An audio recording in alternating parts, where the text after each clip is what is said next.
Yo, have you heard of LinkedIn Learning? If you haven't, LinkedIn Learning is an American massive open online course provider. It provides video courses taught by industry experts in a variety of subjects. Now, why am I sharing this? I'm sharing this because Living Corporate is in partnership with LinkedIn Learning to provide diversity, equity, and inclusion courses. Listen, if you're trying to be a better ally, you want to understand better diversity, equity, inclusion strategies, or you just want to learn how to be a better leader, you got to check out the courses on LinkedIn Learning. So check it out. You can do it one of two ways. You can click the link in the show notes, or you go to LinkedIn Learning and you search Living Corporate. Again, link in the show notes, or go to LinkedIn Learning and search Living Corporate. I'll see you over there.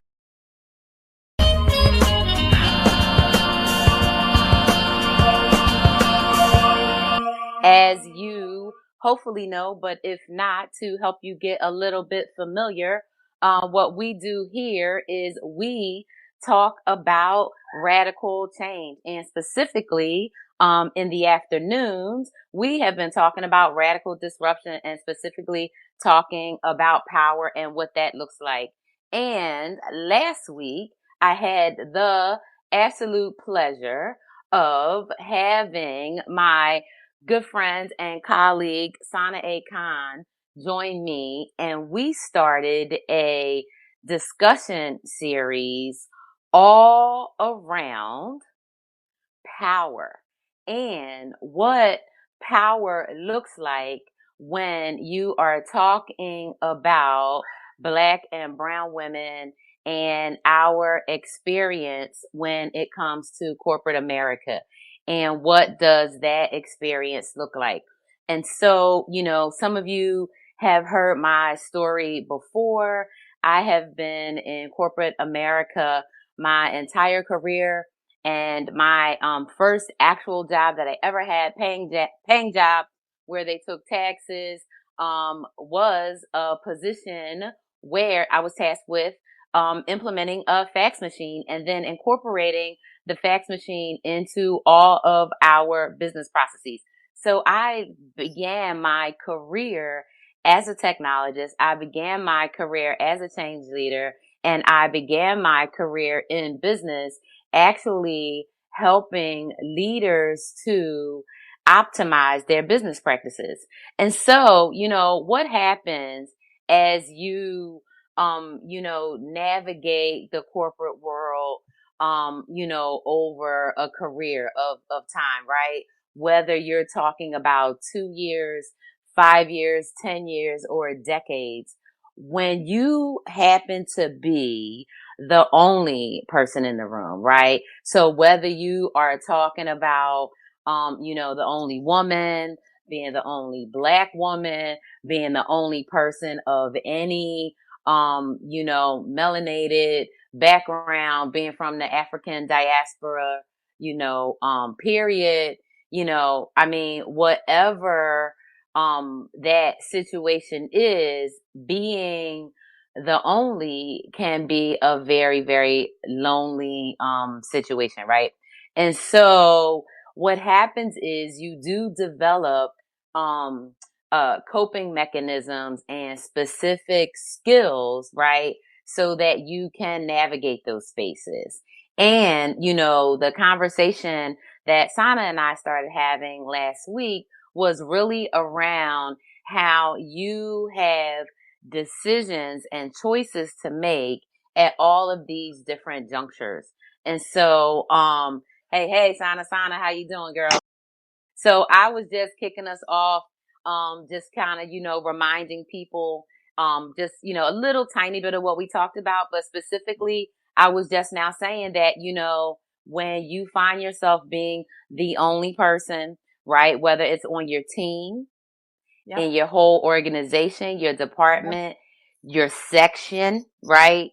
Or even on a specific project, that's one element, right, of stress, and one way that you are on the very beginning going to think about how you operate, right, within this construct. So I had told the crowd, I guess a couple of weeks back, but you had this really, good way that you said that, and I'm going to paraphrase it my way, but jump in and correct it. But you had this really good way basically of saying that in every situation, right? We're at a game and the decision is how are you going to play your position at any one given time. So that's what this series is. And that's what we're going to talk about. And, we had shared a little last week about, how we were going to take that conversation, inward and outward, right? And help people be able to look at it in the context of, their own career and decisions that they make. So we just going to start it from there. So I'm going to just sip on my tea for a second and say, how you doing? How is the week, treating you? We had the news is always bad, but hey, you hanging in there? Yes. That's a summary sentence. I would say it's funny because, I find that I'm so expressive in real life and, it's like, oh wow, yeah, that's a lot, right? I remember I went to this session once and there were 4 women, in the professional space sitting next to each other. And one was a doctor from Nigeria and she's living in the States. And, I said, yeah, my name is Sana. And she said, oh, did you know Sana in Swahili means a lot? And I said, yes, I am a lot. But yeah, I was going to say that I'm so a lot. But when I was watching the replay of our September 25th session, first sort of intro, level set, I was like, I barely look at the screen. Like I barely look at actually the camera. Like it doesn't really, and I think that says a lot about how I've been trained or how I self-trained in corporate to do, and just not even in corporate, whether it was grad school, corporate, personal life, that how do I become absolutely amenable so that my voice and my thoughts are coming across. But I learned that the way to do that is to minimize everything else. And so, whether that's what we were talking about last time, blow drying your hair into gorgeous curls or, but that are soft curls and smooth curls and aren't agitating for anybody else, right? They're, like what we call whiteness curls, right?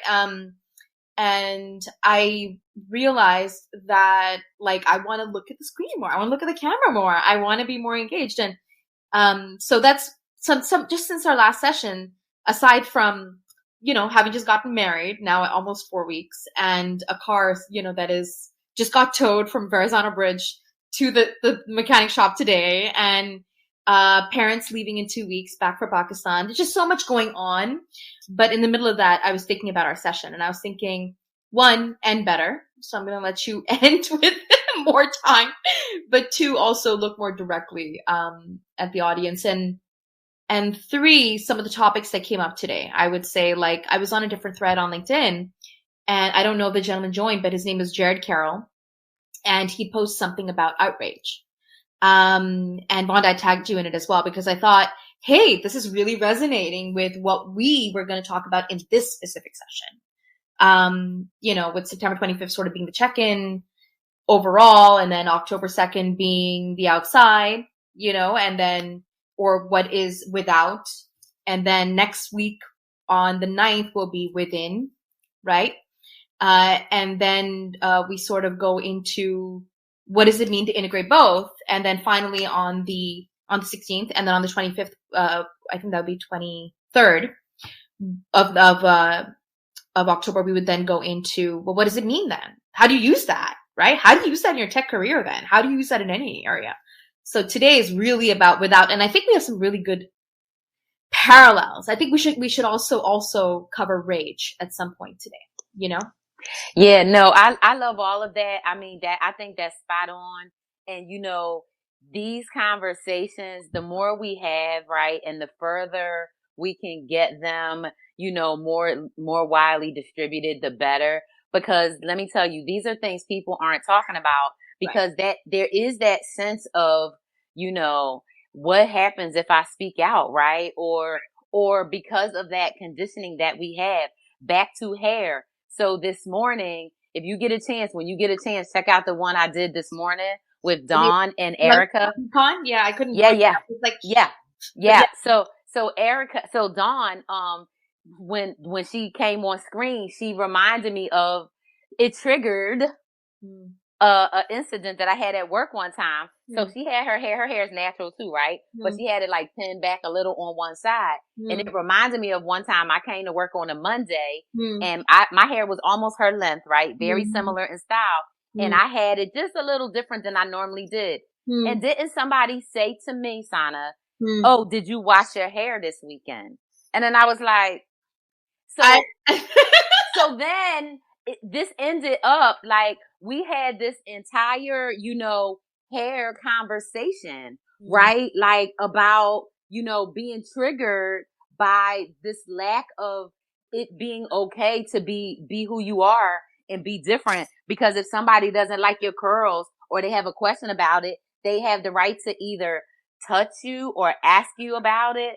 Yeah. But when you think about it, right, nobody ever asked men those. I have never heard any man of any ethnicity, except for one time, this man, he was Native American and his hair was all the way down here. And he said he does get, and he wears it in 2 braids or 1 braid. And he said he does get people saying like stuff, but they don't touch his hair. But other than that one person. There's a respect for space. Right. I've not heard men say a person has tried to touch their hair or ask a detailed question about it other than saying, oh, hey, nice haircut, right? And so when you think about all of those ways that we show up differently in those spaces, right?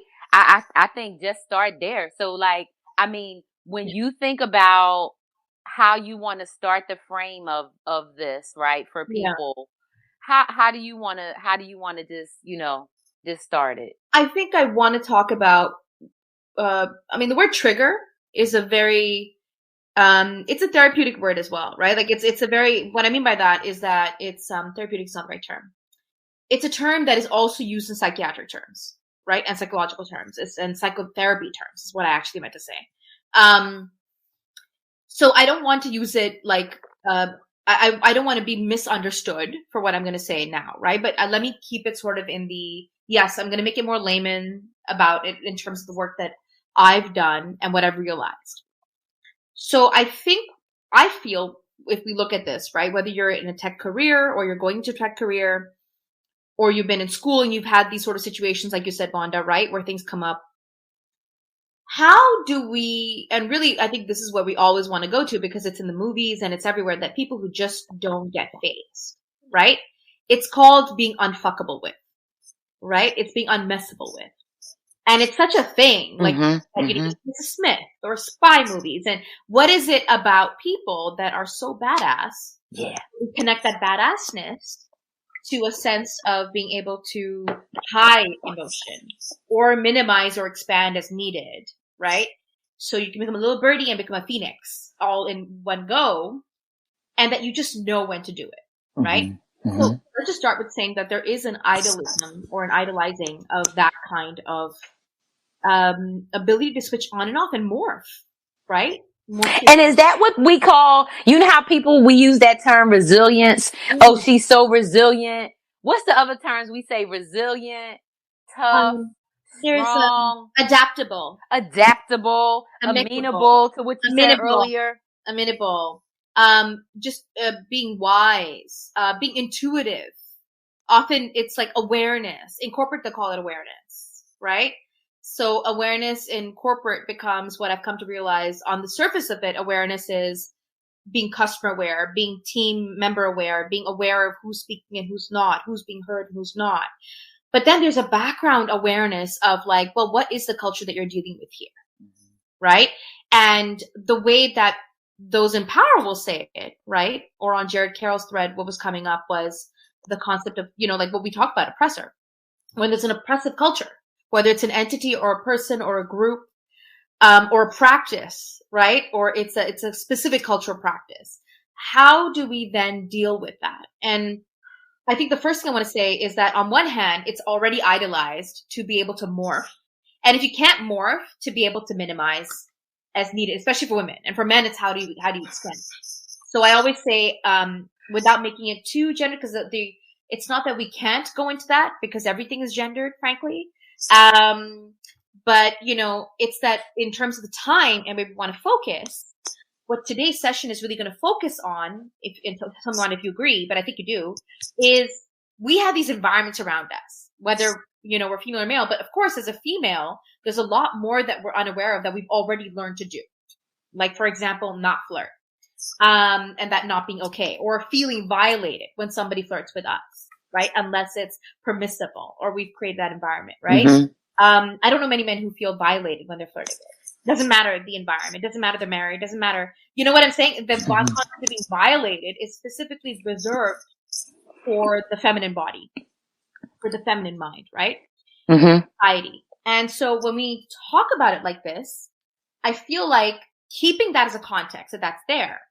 What does it mean to not be triggered, but to be aware that a trigger is coming, that a trigger is here, but then how do you manage that trigger?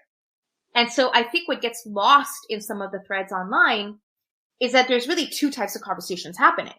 One is, all these, the high performance mindset, the meditative mindset, the transformation mindset, all that cool stuff, right? And I think where Jared Carroll's thread was also, I'm totally assuming, but it was one of, I do not get outraged. And I know that because I've had hours of conversation with my core coach about this. And he's based in Costa Rica, and he's, he's had, Muji as one of his coaches and stuff, right? So he's in that space, and his point is going to be from a purely, even just Eastern philosophy perspective. How do you not get so moved by something that's happening around you? Now, what we're going to create a distinction on, and then I'm going to let you take it the next step, is that there is there's a nuanced level of understanding of not feeling like you're being questioned in your feelings and your experience. And even if others are questioning you, you get to hold your solid ground because you know, and your people know, and you have a community around you that knows and believes you, that what your experience is real, and that these methodologies, when they come up, it's not just that you're lacking and it's a linear process, that today you're feeling triggered, tomorrow, if you're further along the linear process of transformation or performance or, being unmessable with, then you would not get triggered, right? Mm-hmm, mm-hmm. Not the way, this is not how Eastern methodology is. This is actually this is a co-opted version of how our modern sort of Western approach, right? Our corporatized approach, heavy masculine approach, heavy military approach, which is the root of corporate culture, right? It comes from the military. Like, chain of the hierarchy, chain of command, these terms are in military terms, right?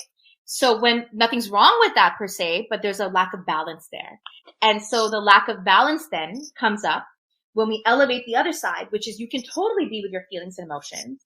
You should have the cycles to feel the rage and be able to express in healthy and safe ways and containers with people that you trust. And when people are not at the place you are, or they don't understand you, how do you then use those safe spaces to fill your tank to then manage those environments? Uh-huh. Because that person ain't going to be there to handle and receive your rage and glory, right? Right. The fire and so it's really being able to create that distinction between, oh, I must be this way because, Confucius said this, or Rumi said this, or et cetera, et cetera. And then looking to that as like oh my God, I'm still not there. How come white people get there before me? There are a ton of reasons why they're there, right? If there are that are there already. And then how do I do this my own way? And that, I do have healing to do because there are hundreds of years of trauma here. And it just sucks, but it's there. The healing is there. It needs to happen. Yeah. We get to get there in our space without it being a linear thing. I am. Yeah. And I agree with that. So I think the way I would back it up to start with is when I look at it, my first thought is, okay, as an individual person, right? If we are healthy and blessed enough to have full possession of our faculties, okay? And we are also privileged enough, right? To even be listening and being able to even listen in or tune into this conversation right here today. We start with this basis that I see as like where we have to define for ourselves what is important to us that makes up who we are. So when I think about me, I think my integrity is very, very important, but also as a Black woman living in America and having to navigate life, I know that my physical, financial safety and security and that of my family, specifically my daughter, is always in risk and jeopardy. So every move I'm making, including in corporate, including in career, including in communication, including in whatever, is always made with that balance that, American, white skinned appearing, non-accent having cis hetero person doesn't have. Those challenges are not even something that's in their radar of concern.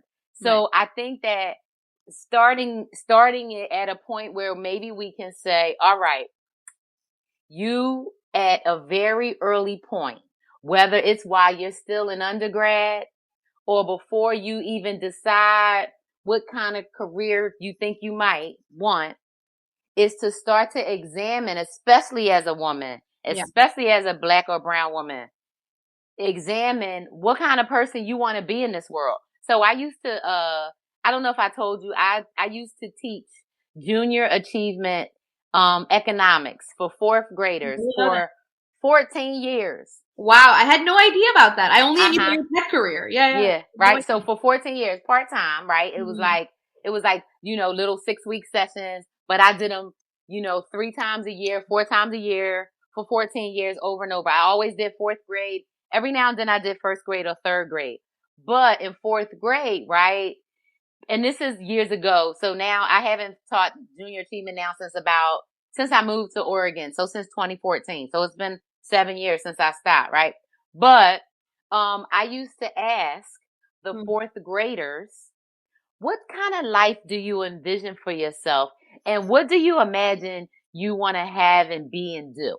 So for example, you might not know what a doctor's job is 9 to 5. So you might not be able to tell me you want to be a doctor, but you might be able to say, I want to work during the daytime, be happy, do something that's interesting or fulfilling in some way. And at the end of the day, I want to come home or go to the gym, hang out with friends, family, do a hobby, whatever. Yeah. And then maybe I'll do it the next day if I feel like it, or I'll wait a couple days. But I don't want my life to be about this difficult thing, but I do want to be comfortable and have stuff. So I would try to tell 9 and 10-year-olds that at this very early age, you can start thinking about the type of life you want.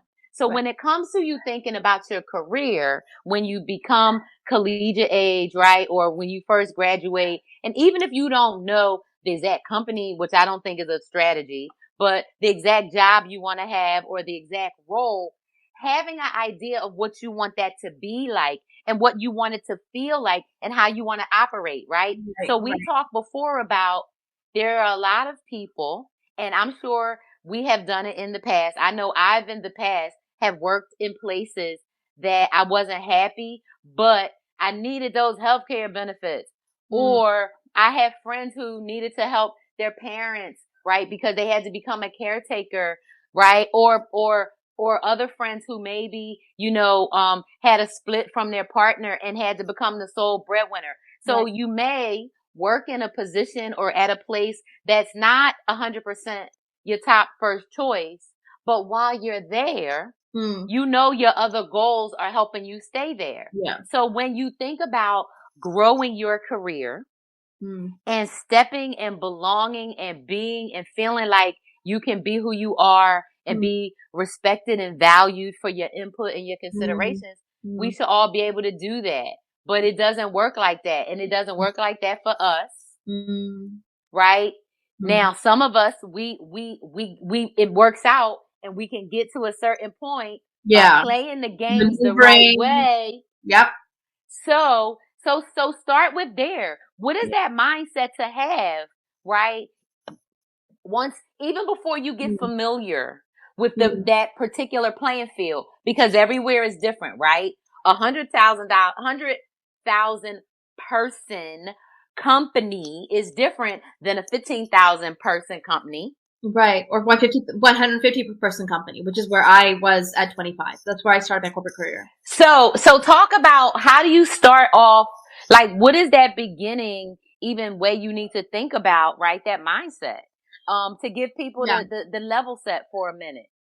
So I think what's interesting about this, cause now hindsight 2020 for me, right? I'm in a very different place now. I didn't think I would get here, but yeah, it was like a fantasy. Like, oh my God, I'm going to be so like, but what would it look like? I couldn't even imagine it actually. It was so like to your point about not knowing what's out there for us, right? Or what is possible, like in that journey once you start a certain process. But I was definitely that person that was impacted by everything around me. I still am. I'm someone who has strong emotional, sort of an empathic tendency, I would say, like, to empathize with people and things like that. I used to paint and I still do more rarely though, but speaking, debating, acting, like you name it. I was Miss like, passionate, liked by a lot of people, also not liked tightly by a lot of people. But it was usually a case of like, well, I wanted to make people happy, and because what I was doing was making me happy, but everybody else was also happy with me. It was great. Where I think this started sort of going off the edge for me a little bit, and I realized, wow, there's a dependence here on people approving of me, because it really comes down to approval, right? And approval starts early. It starts with our parents or whoever is our caretaker. It starts with crime and punishment. And it starts with doing something good and being rewarded. Carrot and stick, right? So it starts very early in like, oh, if you go near fire, this is going to happen. You as a child still try. And then you find out if you get burned, oh yeah, this is not great. So that process continues on throughout your life, where you go near something, and if you get burned, you're like, oh, not that. Right? And I think as we continue learning these lessons, we start putting ourselves further and further into a box. Yes, of course, there's external circumstances that other people might or might not be validating, irrelevant. Why? Because when we really drop into just the quietness of it, right? Say you're like at a dead end, and I'm going to tell you that story this time of what it meant for me to be at a dead end. And you're like, okay, now what? I can sit here and talk about other people and what has happened. Sure. I've been a victim in certain circumstances. Yes, now, but where do I go from here? And so I think it takes a while to get to that point. That's the first thing. For some people, it'll be by the time they're 12. For others, it'll be by the time they're like 18. And it can happen. Usually it happens with something that you really care about. That's where it starts. So it'll start at home, right? Or your personal relationships. For women, because it's not, it's not until recently even, and that's even now, depends on the environment, in like truth, if they really welcome you to talk about your personal life, versus when they say authentic self, which is the conversation we had last time, right? And I think there's still a general idea that you keep that in your personal life at home, and that's what's proper for women. And so, but that's why women don't ever really, like, I think many women don't get to address this, really get into it deeply from a place of power, like they would with their career and their profession. But if you as a woman, or even as a man, want to really address these things, and choose how to show up and stuff, that'll happen across every area of life. And where that got triggered for me was that process was when I was in, even as early as high school, and then moving into undergrad. So there's a certain perception of the person that I was. I literally have comments written on my uniform, because we wear uniforms in Pakistan. I'm excited to see you become prime minister. That was the reputation I had. Right? And I could see that. I could see, like, easy as day. Yes. I have another friend that, she's not a prime minister, but she could damn sure be. And I remember when I met her, maybe almost 10 years ago, I was thinking, like, so you have that, right? And even when we talked about names, right? And origin of names, and back to being too much, right? And the bottom line is, you're not too much. It's just other people aren't enough. Or, and to your point, when it's that, even that person's not enough. Otherwise, like, even they see themselves as too much. Otherwise, they wouldn't be playing the not enough game, right? The not enough is another game that we play, right? approval is a game we play, right? And this is where and I think the two pieces that are going to come up, the two words that are trigger words also for women who've been victims and people who have triggers from trauma, is how we end up responding to victimness and how we end up responding to our triggers, right? Now, no one can tell you what is good or bad for you on that, except maybe you're a therapist, right? Which I advocate everybody should have a therapist, because just like you go to the gym for your body, you go to a cardiologist for your heart, you go to a dietitian for your eating, you go to, a trainer for getting healthy in that. And we don't question any of that. Why do we question going to a therapist? Right. For your mind, for your right. emotions. Why do we right. And it's such a critical thing to do. And you can do other things with it. You can get a therapist that makes room for you to feel your feels and really see yourself in the mirror, right? And be able to work through that. And you can get a coach to kick your butt a little bit to put you in action as you know those feels and what you're going to do next, right? Yeah. So these things aren't like, oh, I do this or that. Like you don't, like I say, you don't brush your teeth or brush your hair. You do both, right? So it's one of those things where you got to address all the elements of who we are. Coming back to what your question was, I think the short version of it is that I went through different situations of Sun as a high performer, right? In grad school, I was like really young compared to the other people that were in that cohort. It was the first year cohort of the University of Southern California Annenberg School for Communication and Journalism public diplomacy program. And it was, backed by State Department and, governments. And it was all about how do we communicate with publics. So if you have high diplomacy, how do we also have public diplomacy supporting the process? But it also came from a place of knowing that in the States, propaganda in the 1950s had been called public diplomacy. And it was, during the Cold War. And I was doing this grad program because I wanted to do political science at the time.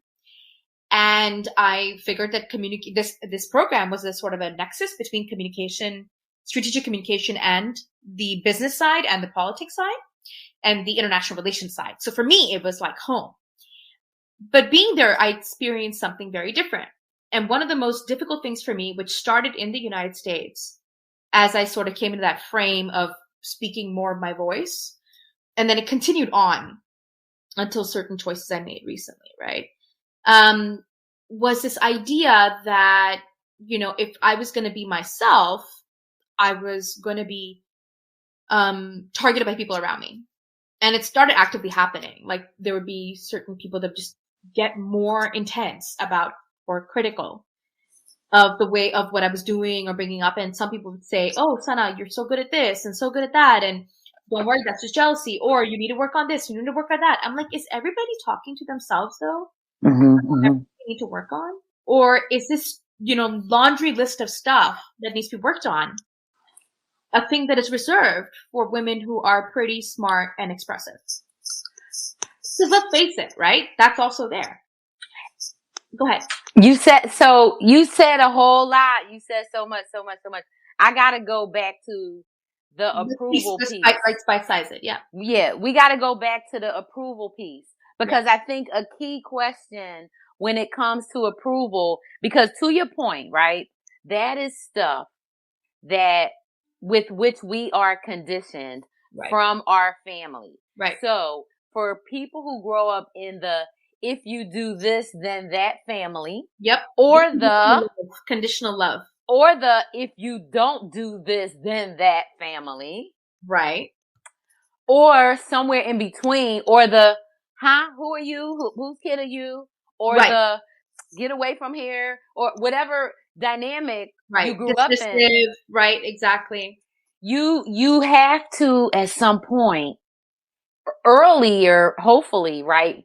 Rather than later, but be able to do a little bit of a self-examination and think about when you make decisions, who are you making those decisions for? Like I can speak for myself as a mother, right? The decisions that I made, before I even knew I was going to have a baby until before she was born, right? Until after, night and day, because I started determining the way I was going to approve of myself was in how I wanted to show up and be an example and a heroine and a role model for my daughter. Right. So I made that decision, 20 years ago, like, hey, I can only be me, this authentic person, because I don't want her to grow up twisted, thinking she has to be or do or whatever.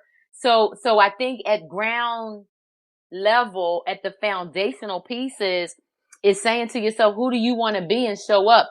If your ultimate goal in any of the games, whether you talking, a deep tech role, engineering or architects, right? Or you talking about trying to get, VC money because you're trying to, do something bigger and you want to play, with the SC contingent of folks out there, whatever you're trying to do, you have to say, well, here's what I'm willing to do and here's what I'm not, right? Yeah. And you have to be okay with it. And you have to say, well, whose approval do I care about? So it's so interesting, when you think about your point around that family dynamic, right? And that family of origin, which helps us to define, whose approval we need.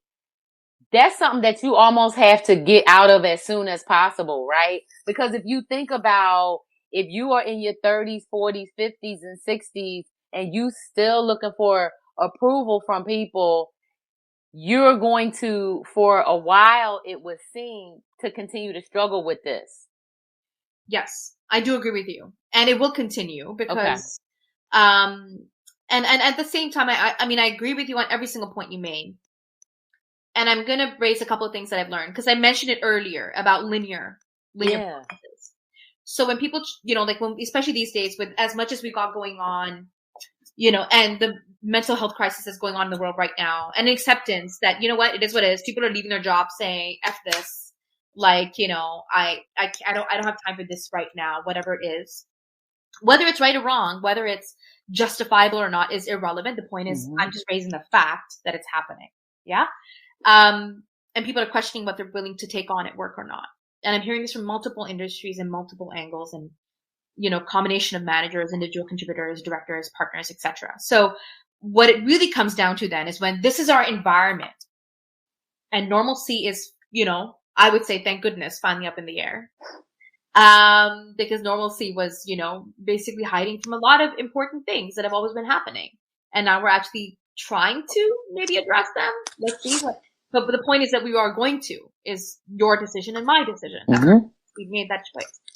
So when people aren't making that choice of what they want to take on, what ends up happening is that you might have a fantastic life, living in New York, married, working corporate, et cetera, but you feel like you're kind of at the mercy, at the power of other people and other events. And things happen and you feel like your life is, shaken up. And it'll just keep happening till you actually, like, in some cases you won't be able to do anything about it. Like, for example, I was walking on the street. I was walking to one of my offices, like, this was in 11 to 13 or something like that.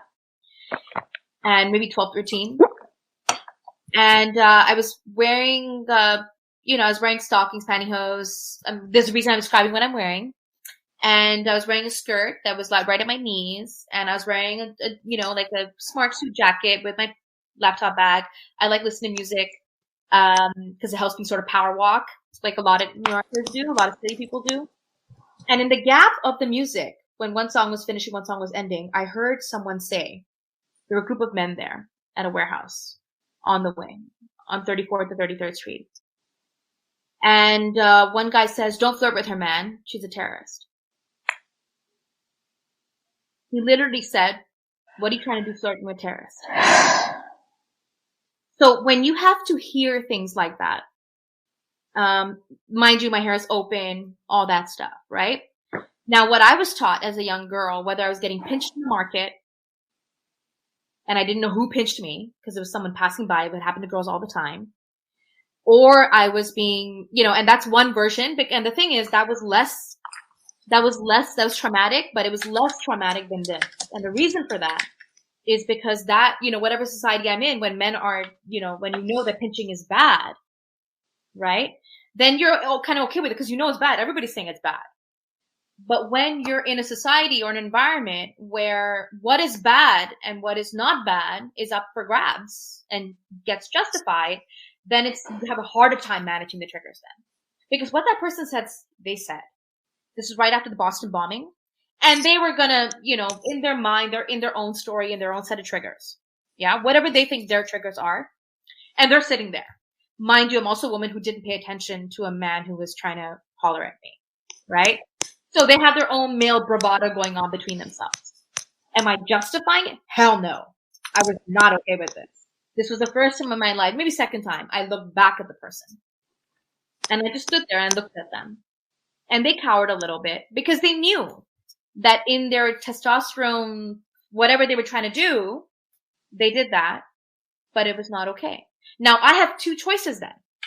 I can either further engage, or I can feel like I was seen in who I actually am and how pathetic that was, frankly, right? Mean and pathetic both. And then I can just walk forward, and now when I'm walking forward, they're already in their own, they're like that card that went by, and they're like that card that went by, right? Now you're in your own zone again. And so how is that going to impact your next moment and next moment and next moment? It's not that you'll always get to choose that, because there are certain things that you just get to be forgiving towards yourself, because we all have, like you said, carrot stick mentality, approval, wanting to be the best. Our parents wanted us to be safe. They didn't want us to be hurt or angry, because they're both forms of feeling pain that you hide from yourself, like I said in our last session. So in that training, we're going to create ways to not have to feel angry or sad, because then we don't have to feel the pain. Mm-hmm. But feeling pain is important. Feeling pain is everything, because till you don't let yourself feel it and let it cycle through your body and then move your body, it hasn't exited. Yeah. There's now exercises that, meditation leads will make you do, which is called like the animal shake. When dogs, you feed them and kiss them, they get shake it off. Shake it off. Why do they shake like that? Because they're moving the energy out. Yeah. Yeah. So the reason why I bring this up is because I can sit there and be upset. I can make up stories of what I should have said, how I could have reacted, what should have happened. If there's a cop nearby, but a cop wouldn't have done anything anyway. They probably would have laughed. That's also a story, because maybe the cop would have been really nice. Maybe the cop would have been black or brown, and maybe they would have seen it very differently. But either way, these are all stories. They're all flowcharts in technology, in just going into multiple angles. And thank you so much for saying that. Someone said that you handle the situation very well. Yeah. Appreciate it. And also that when you are faced with a trigger like this, when you are faced with an external event by a loved one, which will hurt more, or by someone who you don't even know and irrelevant to your life, right? You will react in a myriad of ways, and any of them are okay or not okay, right? And people will say what was great and what not great, right? But you get to choose inside what feels aligned with you. And I think this is very important, because it won't be, and this is the journey for each of us. Mm-hmm, mm-hmm. Not the you that's blowing in the wind because of these external circumstances that you righteously feel pain over and righteously feel wrong. They're wrong, right? They shouldn't have happened. They're not fair. And I'm not going to sit here and tell you life's not fair. No, life can be very fair and exacting, but it chooses timing. So it comes back at everybody, but it chooses timing. And there's a saying in Urdu, which is my native language, that the rope, the longer it is given leeway, the tighter it's going to pull. Mm-hmm. And the harder it's going to hurt them. Yeah. So we say, you give a person enough rope to hang themselves, right? So similar thing, right? And it's like, and it's self-induced, right? Yeah. So to earlier, right? You hinted towards, a decision versus, a choice, right? Versus very important distinction. Thank you for catching that. Right. And how you have the opportunity, right, to address that and make it align. Yeah. With you. Like, but every message that you're getting, I was thinking about what Farzine said when we were talking about propaganda. Every message we get is telling us if we want anything, any success, any progress, any recognition, any validation, any raise, any more shares, any approval, because those are all the what do you call them? The trinkets of approval, right? Lines, they're tag words that your search engine picks up on, right, to make you say, okay, now I'm legit now because I got this, I got this, I got that. But when that stuff doesn't align with you, you know it and you feel it. And that's when I think you get to a point where you say, something ain't right here. Because you can't change the system. You can only change your response, your reaction. You can remove yourself, but you can't do anything about it, right? And to your point, Vonda, sorry, go ahead and finish, babe. Right. So it's nothing that you can't do anything about it. Right. And to the point of the environment being such that you have such ignorance in terms of what people know and don't know, to Maureen's exact point, that it's more domestic terrorists here in America who were born here, who have white skin, who when they walk down the street are white appearing people. That's facts. Like, that is proof. Like, we know that. So it's so crazy, right? And like, it's bananas that we always other, and it's not us, because brown and black people, I don't think we do it to each other. When we talk like other people from, like, because stuff like that boils me. Like, I can't stand it. But I'll tell you, it happens. So I'm just going to take this as a quick sidebar. Yeah. It's like how last time we we're talking about being enough or not. And that, like, when you say, oh, you're too much. No, I'm not too much. You're not enough. It doesn't have to be the negative. And this is what I'm going to go to you, which might not resonate or might resonate, but we get to think about this nuance between it, right? Yeah. They both resonate with us. There's the knowing of what has happened, and somebody says, oh, it wasn't a big deal, right? There's people can be like, oh, it wasn't a big deal. They're just hollering at you. Or, they'll like brush it off to try to make me feel better, which people do all the time with people who are, for example, clinically depressed or going through things, right? Especially with Black women, like when you went to the hospital and you had that experience, they'll try to minimize that shit. And it's because they're trying to just not feel the pain of what that experience would be like for them, because it's so natural for humans to imagine themselves in that situation. So before you even know it, they're already reacting to that, but they're minimizing it to not feel the pain, or dismissing, or justifying, or getting angry, or getting defensive, or doing what about this or that. So and we saw this happen a lot in the last president's 4 years, right? It was in like total display, but it's always been there. It's always been there. So when people come up with everything that they come up with, and we break it all down, it really comes down. I want to talk about for a second what it means to find yourself. So there's this idea that, like, when we work in corporate, that we now say, hey, put yourself first. The yourself, we're talking about that. Yes, there is family, and there's immediate needs, and there's taking care of yourself and your family. But I see plenty of people who play tons of games in politics and, that discriminate, retaliate, all that stuff, right? That are looking after their family. So it's not about the you that is doing it out of fear that, oh, my kids will run out of money because money's going to spread to brown Black people, or it's going to get equalized because that equilibrium was thrown out of balance 600 years ago. Yeah. Like they know it's coming back. I'm not talking about that you, the one that's motivated by fear, right? Or the you when you're at work and you're like fear motivated. Oh, you know what? The pie is this small. There's only space for 2 women on this team. Those white guys aren't going to get kicked out, or those Indian men are going to get kicked out. So it's me as this light-skinned brown woman, or her as this dark-skinned brown woman, or this other Black woman, or this other Black man. And so, I need to be the most docile and well-behaved of the people of color on this team, or the most obedient and the most within frame of what it means to be assertive and go-getter without being aggressive as a woman, right? So when we start playing that you, that's the egoic you. That's the you. I don't know what other terms used for it, but that's the version of you that is that is attached to certain identities, and it's living into those identities that have been created by other people. Sana as a smiling little baby who always, would respond with a kiss, or Sana as the actress, or Sana as the loves to dress up or go to the club or blah blah, or loves her shisha, and all these identities. Is amazing at painting, could become a prime minister, doesn't know how to be a housewife. It could be any of those things, or is an amazing housewife. Those identity attachments are what keep us behaving a certain way, Mm-hmm. seeing what we actually really want. Mm-hmm. What we actually really want feels scary and idealistic. It feels like, oh, that person's just living in an ivory tower, and of course they're going to fail. That's not real.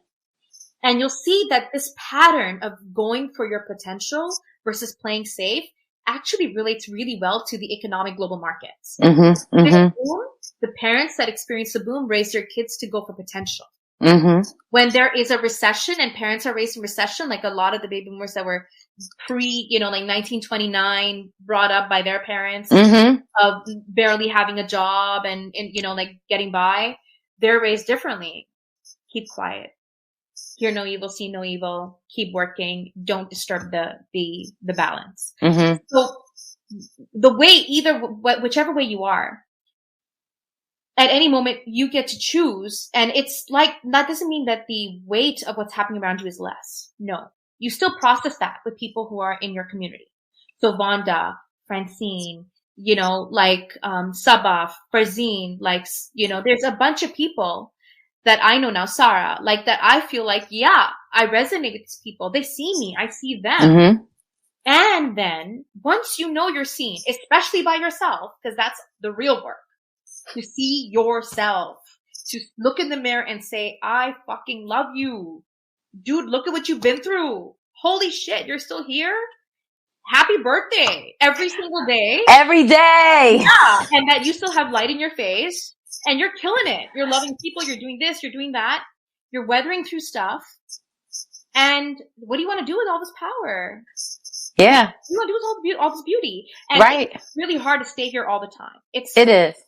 But this is the work. This is the work when we talk about meditation and this and that.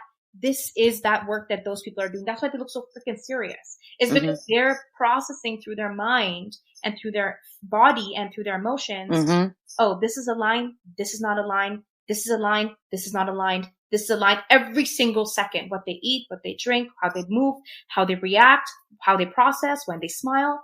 This is extremely important. And so this is what will keep you, to your point, Vonda, right? And now I think I feel like I've said. Yeah. Yeah. That was you aligned to your career even. It does. It does. And it's so many things. And I think, one of the key pieces, right, is really, you said about that light, right? And it goes back to the approval piece. So let me tell you, I don't know if I showed you this plaque I have up here. Did I tell you about this plaque, this certificate? So when I was getting ready so I told you I love coaches, and I feel like I have a big giant board of advisors, right? Right, and you're on it, right? Like I have a big board, right? And so one of my coaches, when we had our first meeting, and I met her on Black Speakers Network. She did a presentation, blah blah blah. But when we had our one-on-one session, and she was, asking me some questions, I was telling her my thing, blah blah blah, and she said that she got a vision of me. She said when she talks and sees me, she said, I'm looking at you. She said, you are that that meme of a kitty cat, a lion, a kitty cat looking into the mirror and seeing a lion, right? And she said she saw me as the lion, but I'm looking into the mirror and seeing myself as a kitty cat, right? Yeah. And so I think we're all doing that. Because if we got to where we got, right? If we got these degrees and this experience and we got in the door of these companies, right? And we got these positions and these titles and all of that, if we got that stuff, then we earned it. We damn sure weren't given anything because we did work harder and we weren't, we didn't start on third base. Right? With nobody on shortstop and nobody guarding the plate. right? We didn't start like that. Everything we had, whatever we did have, we had to work for it, unless we, like we talked about in the very beginning, right? Came from an extremely privileged background. But even with brown skin, it don't matter. It matters to a certain extent, but when it comes down to it, right? Well, it'll make it harder for you to get to your true self, because now you have that a another bribe layer going on there. You have a bribe going on there, right? Right. And you don't know it because everybody's doing it. And especially as brown people, right, as South Asian people, because that's my background, so I can talk to that, right? But I would say that this experience would be similar for Latin American people, depending on how, Argentinian fair white they are in terms of the Spanish descent, or the, like the Portuguese or the Lebanese descent, etc., right? The Syrian descent, or how darker they are in terms of the Afro-Latino descent. Yeah, if they got the Caribbean look or more diaspora look. I would say colorism comes in within a group. If it's not within a group, then it's just racism. Let's just keep it there. So I think but I think where I'm going with this is that, like, so anti-racism is a great example. So I chose, hey, there's a lot of racism out there. Am I going to choose to then be in opposition to this? Because fighting is draining me. And I'm not saying that we don't need to take a stand. We do, right? But do we want to take a stand by saying, oh, we're going to be defensive and lay back? Or lean in defensive? Or are we going to charge at them and fight? Because when you're fighting, that becomes a cancer also, depending on how you're fighting. Because then you're fighting yourself before you fight the other person. You're literally drafting all the arguments to prove yourself and your point and fight. Yep. And that person's sitting back and saying, no. And we know it. Yeah. So that's one view.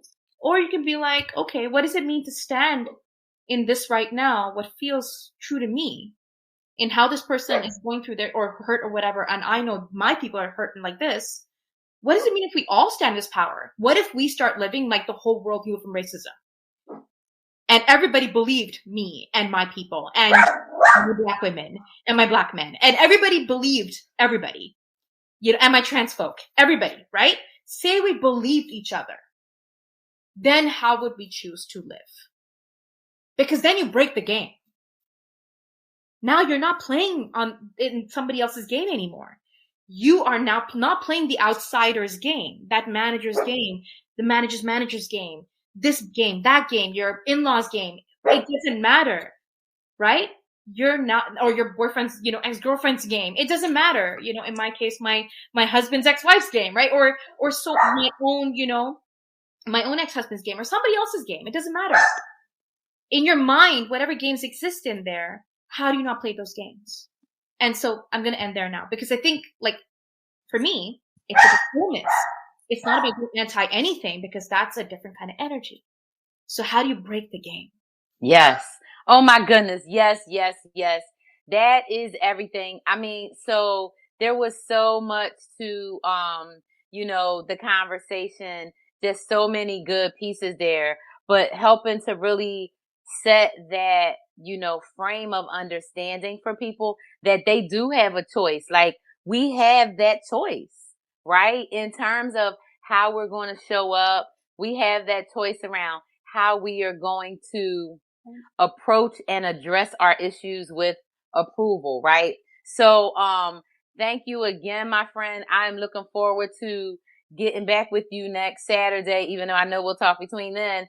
But, to just kind of continue on it, right? Because, really helping people dig into it, because these are realities that we have to face. And you're going to do it, like we said, regardless of the size of the company, the size of the organization, how much market share they have, how many employees, it doesn't matter. But you can choose to play the game your way, and you can win at the same time.